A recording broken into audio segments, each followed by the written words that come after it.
ಎಲ್ರಿಗೂ ನಮಸ್ಕಾರ. ನಾವು ಇವತ್ತು ಧಾರವಾಡಕ್ಕೆ ಹೋಗ್ತಾ ಇದ್ದೀವಿ. ಆ್ಯನಿವರ್ಸರಿ ಐತೆ ಅಂತ ಹೇಳಿ ನಮ್ಮ ಯಜಮಾನರು ದೇವಸ್ಥಾನಕ್ಕೆ ಕರ್ಕೊಂಡು ಹೋಗ್ತಾ ಇದ್ದಾರೆ.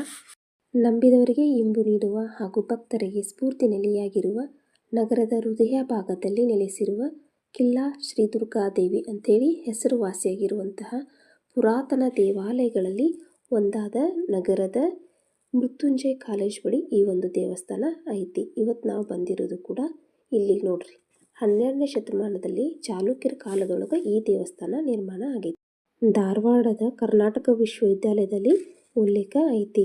ಈ ಒಂದು ದೇವಸ್ಥಾನಕ್ಕೆ ಮಹಾರಾಜರು ಏನು ಮಾಡ್ತಾಯಿದ್ರು, ಆಗಮನ ಮಾಡಿ ಪೂಜೆ ಸಲ್ಲಿಸ್ತಾ ಇದ್ರಂತ. ದಿನದಿಂದ ದಿನಕ್ಕೆ ಈವಲ್ಲಿ ಜನಸಂಪರ್ಕ ಹೆಚ್ಚುತ್ತಾ ಹೋಗಿ ಈ ದೇವಸ್ಥಾನ ಇಂದು ಸಾಕಷ್ಟು ಅಭಿವೃದ್ಧಿಯನ್ನು ಹೊಂದೈತ್ರಿ.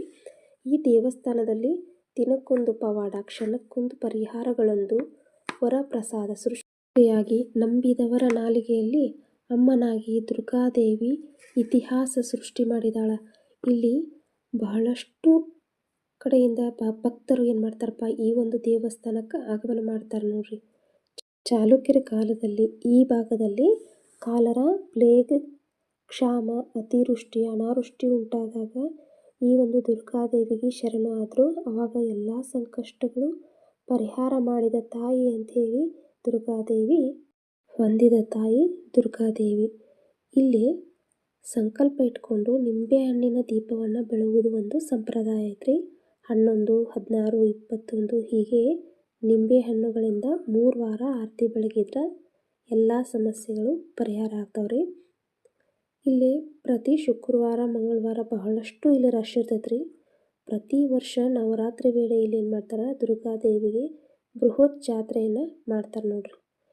ಇಲ್ಲಿ ನೀವು ಕೂಡ ಧಾರವಾಡಕ್ಕೆ ಬಂದಾಗ ದೇವಸ್ಥಾನಕ್ಕೆ ಬಂದು ಹೋಗ್ರಿ.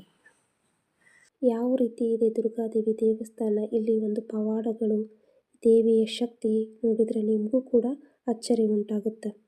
ಹಾಗೆ ಇಲ್ಲಿ ದೇವಿ ದರ್ಶನ ಮಾಡಿಕೊಂಡು RLS ಕಾಲೇಜ್ ಇದೆ ಅಲ್ರಿ, ಅಲ್ಲೇ ಪಕ್ಕದಲ್ಲಿ ಒಂದು ನ್ಯೂ ಬಿಗ್ ಬಜಾರ್ ಒಂದೈತಿ. ಇಲ್ಲಿ ಮನೆಗೆ ಬೇಕಾಗಿರುವಂಥ ಎಲ್ಲ ವಸ್ತುಗಳು ಸಿಗ್ತಾವೆ ನೋಡ್ರಿ. ಒಂದು ಪಾತ್ರೆ ಹಿಡ್ಕೊಂಡು ಪಿಂಗಾಣಿ ವಸ್ತುಗಳಿರ್ಬೋದು, ಒಂದು ಬಾಕ್ಸು, ಕರ್ಟನು, ರೀಡು, ಸ್ಟ್ಯಾಂಡು, ಬ್ಲ್ಯಾಂಕೆಟ್ಗಳು, ಟೀ ಶರ್ಟ್ಗಳು, ಪಾತ್ರೆಗಳಂತೂ ವೆರೈಟಿ ಇದೆ ನೋಡ್ರಿ. ಇದು 2 ತಿಂಗಳಾಗಿತ್ತು ಸ್ಟಾರ್ಟ್ ಆಗಿ, ಇನ್ನೂ ಮುಗಿದಿಲ್ಲ ನೋಡ್ರಿ. ಇನ್ನೂ ಹೊಸ ಐಟಮ್ಗಳು ಬರತ್ತಾವ. ಒಂದ್ಸರಿ ನೀವು ವಿಸಿಟ್ ಮಾಡಿರಿ, ನಿಮಗೂ ಇಲ್ಲೆಲ್ಲ ವಸ್ತುಗಳು ಇಷ್ಟ ಆಗ್ಬೋದು. 160 ರೂಪಾಯಿ, ಏನೇ ತೊಗೊಂಡ್ರು 160 ರೂಪಾಯಿ ನೋಡ್ರಿ. ಇಲ್ಲೇ ನನ್ನ ಮಗಳಿಗೆ ಒಂದು ಗೊಂಬೆ ಇಷ್ಟ ಆಯಿತು, ಅವಳಿಗೆ ಒಂದು ಗೊಂಬೆ ತೊಗೊಂಡು ಸೀದಾ ಹೋಟೆಲ್ ಬಂದು ಟಿಫನ್ ಮಾಡಿಕೊಂಡು ನಾವು ಮನೆಗೆ ಹೊರಟೀವಿ. ಇವತ್ತಿನ ಒಂದು ವಿಡಿಯೋ ಇಷ್ಟೇ ರೀ. ಈ ಒಂದು ವಿಡಿಯೋ ಏನಾದರೂ ನಿಮ್ಗೆ ಇಷ್ಟ ಆಗಿದರೆ ಲೈಕ್ ಮಾಡಿರಿ, ಶೇರ್ ಮಾಡಿರಿ, ಕಮೆಂಟ್ ಮಾಡಿರಿ. Thank you.